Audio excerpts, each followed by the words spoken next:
বৈষম্যের শিকার হচ্ছি। আমাদের মাজারে হামলা করা হচ্ছে, ভাঙচুর করা হচ্ছে, অগ্নিসংযোগ করা হচ্ছে, লুটপাট করা হচ্ছে। আমাদের মাজারের লোকজনকে, খানকার লোকজনকে, দরবার শরীফের লোকজনকে টেনে হিচড়ে ওদেরকে বেজ্জত করা হচ্ছে।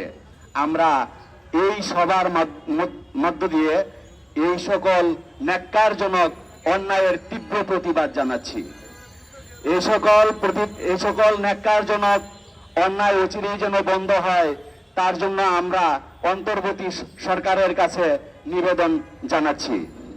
এদেশ ওলিয়া উলিয়ার দেশ, এদেশ বাউলের দেশ, এদেশ ধর্মনিরপেক্ষ একটি দেশ।